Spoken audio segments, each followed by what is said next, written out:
MCR Pure Cotton Club, formals and casual shirts.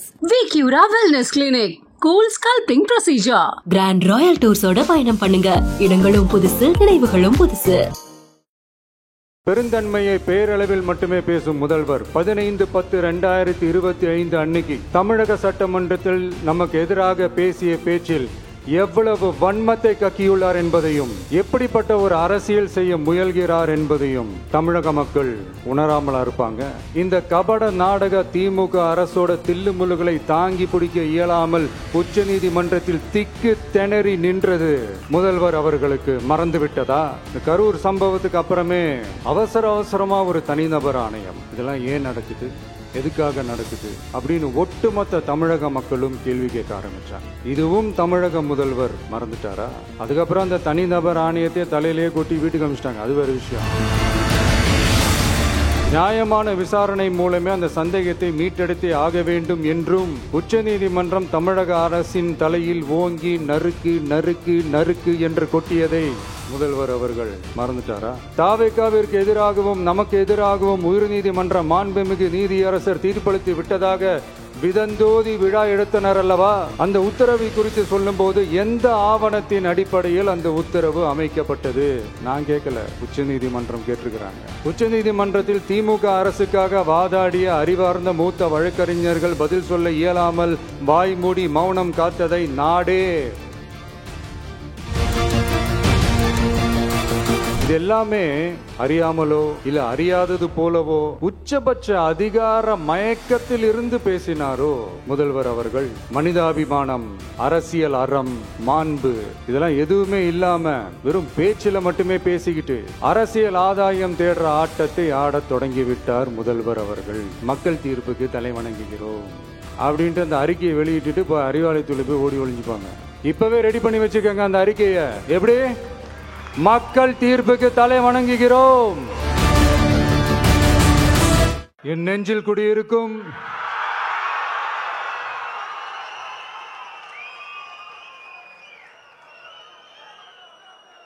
என்னுடைய தோழர்களுக்கும் தோழிகளுக்கும் தமிழக மக்களுக்கும் என்னுடைய வணக்கம்.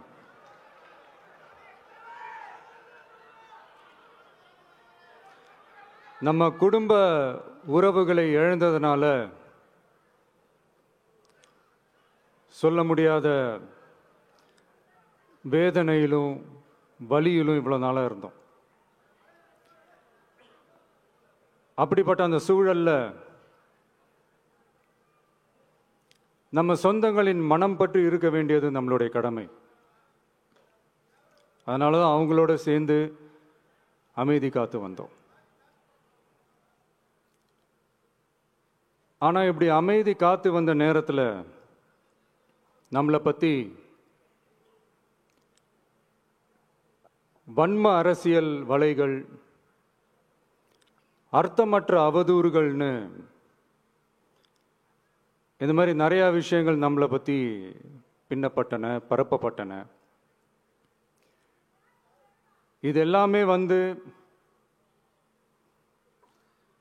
சட்டம் மற்றும் சத்தியத்தின் துணை கொண்டு துடைத்து எறிய தான் போறோம்.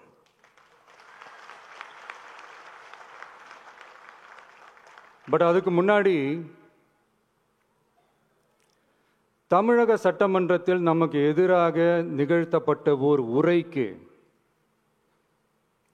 ஒரு நாகரிக பதிலடி கொடுக்கணும்னு நான் நினைக்கிறேன்.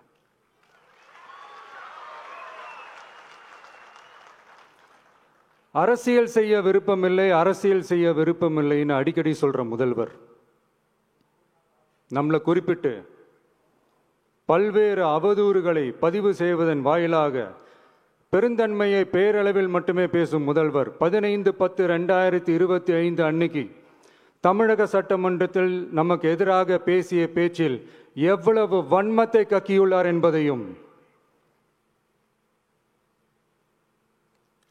எப்படிப்பட்ட ஒரு அரசியல் செய்ய முயல்கிறார் என்பதையும் தமிழக மக்கள் உணராமலா இருப்பாங்க. இந்த கரூரோட சேர்ந்து 5-6 மாவட்டத்துக்கு இந்த மக்கள் சந்திப்பு நிகழ்ச்சிகள்லாம் நடத்தியிருக்கிறோம், போயிருக்கிறோம். அங்கெல்லாம்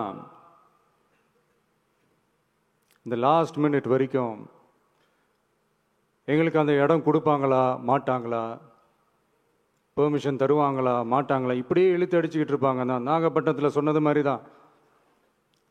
நாங்கள் ஒரு இடம் செலக்ட் பண்ணி கேட்போம், மக்கள் நல்லா ஸ்பேஷியஸாக நின்று பார்க்குற மாதிரி. பட் அவங்க அதையெல்லாம் ரிஜெக்ட் பண்ணிவிட்டு மக்கள் நெருக்கடியோடு நின்று பார்க்குற மாதிரி ஒரு இடத்த செலக்ட் பண்ணி எங்களுக்கு கொடுப்பாங்க.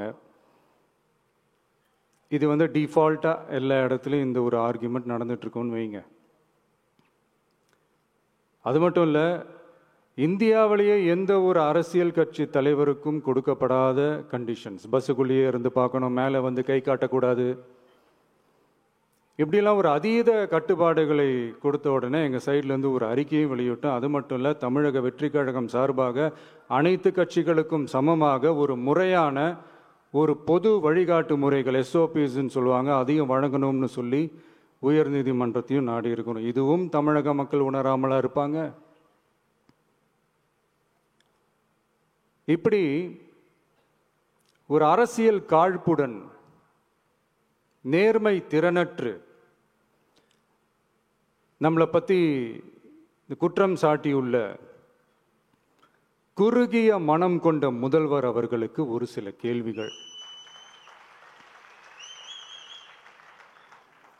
உச்சநீதிமன்றத்தில், அதாவது 13/10/2025 அன்னைக்கு உச்சநீதிமன்றத்தில் நடந்த அந்த விவாதங்களை வைத்தும் வந்தந்த உத்தரவுகளை வைத்தும் இந்த கேள்விகள். இப்படி பொய் மூட்டைகளாக நம்மளை பற்றி இந்த அவதூறுகளை அவிழ்த்து விட்ட முதல்வர் அவர்களுக்கும் திமுக அரசுக்கும் சார்பாக கோடிகளை கொட்டி அமர்த்தப்பட்ட அறிவார்ந்த வழக்கறிஞர்கள் அவங்க இந்த கபட நாடக திமுக அரசோட தில்லுமுல்லுகளை தாங்கி பிடிக்க இயலாமல் உச்ச நீதிமன்றத்தில் திக்கு திணறி நின்றது முதல்வர் அவர்களுக்கு மறந்துவிட்டதா? இந்த கரூர் சம்பவத்துக்கு அப்புறமே அவசரமா ஒரு தனிநபர் ஆணையம், அந்த தனிநபர் ஆணையத்தை அவமதிக்கிற மாதிரி அரசு உயர் அதிகாரிகள், காவல்துறை உயர் அதிகாரிகள் எல்லாருமே நம்மளை பற்றி ஃபுல்லாக இந்த அவதூறுகள் பரப்பி ஒரு செய்தியாளர்கள் சந்திப்பு அவசரமாக. இதெல்லாம் ஏன் நடக்குது, எதுக்காக நடக்குது அப்படின்னு ஒட்டுமொத்த தமிழக மக்களும் கேள்வி கேட்க ஆரம்பிச்சாங்க. இதுவும் தமிழக முதல்வர் மறந்துட்டாரா? அதுக்கப்புறம் அந்த தனிநபர் ஆணையத்தை தலையிலேயே கொட்டி வீட்டுக்கு அனுப்பிச்சிட்டாங்க, அது வேறு விஷயம்.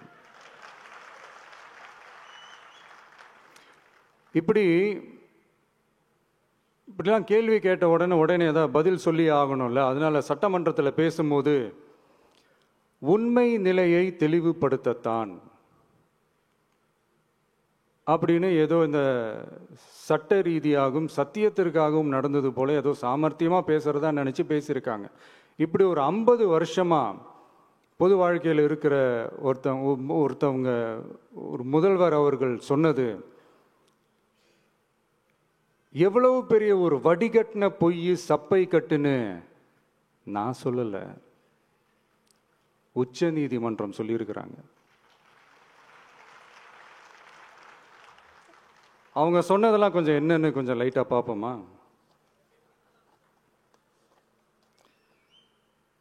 The comments which have been made before the media by the top officers of the police department may create doubt in the minds of the citizenry on impartiality and fair investigation.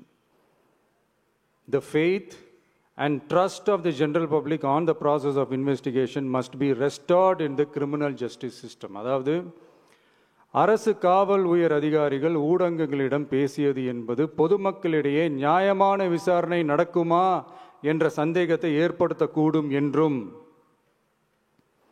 நியாயமான விசாரணை மூலமே அந்த சந்தேகத்தை மீட்டெடுத்தே ஆக வேண்டும் என்றும் உச்ச நீதிமன்றம் தமிழக அரசின் தலையில் ஓங்கி நறுக்கு நறுக்கு நறுக்கு என்று கொட்டியதை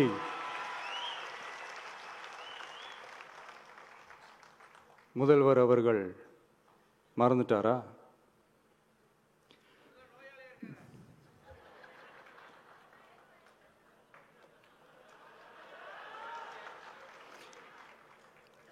மாண்புமை சென்னை உயர்நீதிமன்றத்தின் மாண்புமிகு நீதியரசர் எஸ்ஐடி அமைத்து உத்தரவிட்டார் அல்லவா?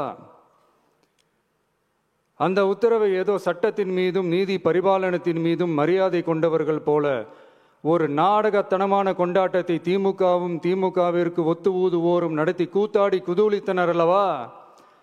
தாவேகாவிற்கு எதிராகவும் நமக்கு எதிராகவும் உயர்நீதிமன்ற மாண்புமிகு நீதியரசர் தீர்ப்பளித்து விட்டதாக விதந்தோதி விழா எடுத்தனர் அல்லவா? அந்த உத்தரவை குறித்து சொல்லும்போது எந்த ஆவணத்தின் அடிப்படையில் அந்த உத்தரவு அமைக்கப்பட்டது? நான் கேட்கல, உச்ச நீதிமன்றம் கேட்டிருக்கிறாங்க. The judgment is completely silent about how learned single judge arrived at such a conclusion and what material was pursued by the court என்று உச்ச நீதிமன்றம் உரத்த குரலில் கேள்வி கேட்டது. அப்போதும் கூட உச்ச நீதிமன்றத்தில் திமுக அரசுக்காக வாதாடிய அறிவார்ந்த மூத்த வழக்கறிஞர்கள் பதில் சொல்ல இயலாமல் வாய் மூடி மௌனம் காத்ததை நாடே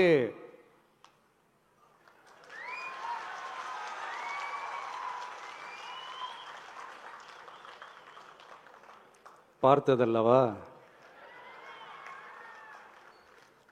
இதையும் முதல்வர் அவர்கள் மறந்துட்டாரா? Such petition ought to be dealt with by the division bench, registering as public interest litigation in right earnest and not to be dealt with by a single bench. அதாவது பொது வழிகாட்டு முறைகளான எஸ்ஓபி அமைக்கப்பட்டு வெளியிட வேண்டும் என்ற கோரிக்கையுடன் வந்த ரிட் மனுவை நீதிபதிகள் டிவிஷன் பெஞ்ச் தான் கையாள வேண்டும்,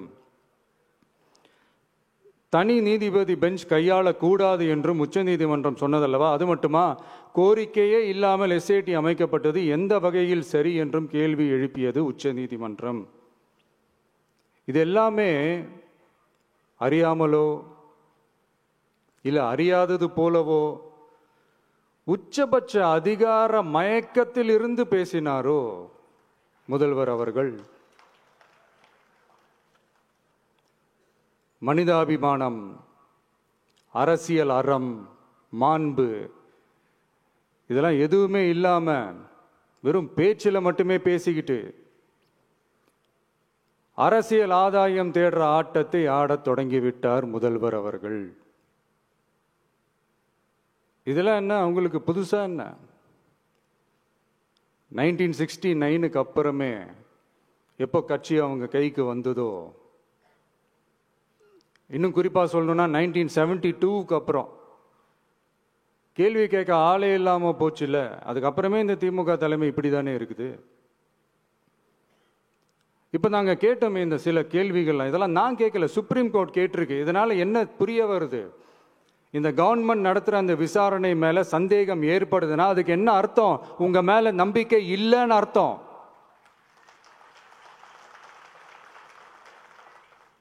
இதெல்லாம் ஏன் எதுக்காகன்னு முதல்வர் அவர்களுக்கு புரியுதா?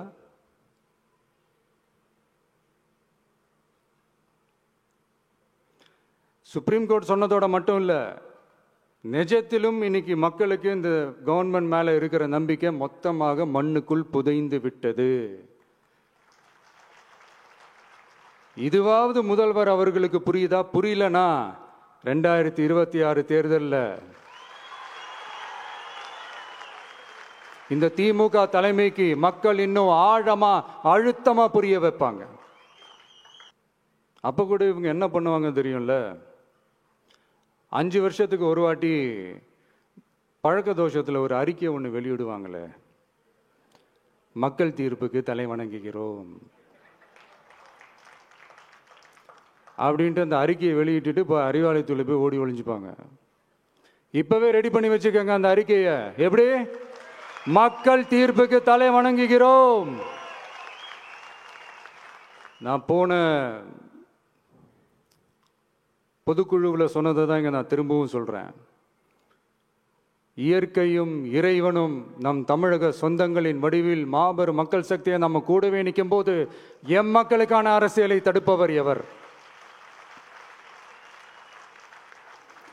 அதனால தோழர்களே, நமக்கு வந்திருக்கிற இந்த இடையூறு வெறும் டெம்பரவரி மட்டும்தான். எல்லாத்தையும் தகர்த்தெறிவோம், மக்களோட கை கோர்த்து நிற்போம், மக்களோட களத்தில் போய் நிற்போம்.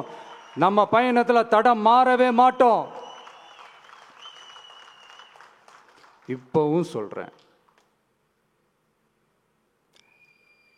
2026 2 பேருக்கு நடுவுலதான் போட்டியே. ஒண்ணு, இன்னொன்னு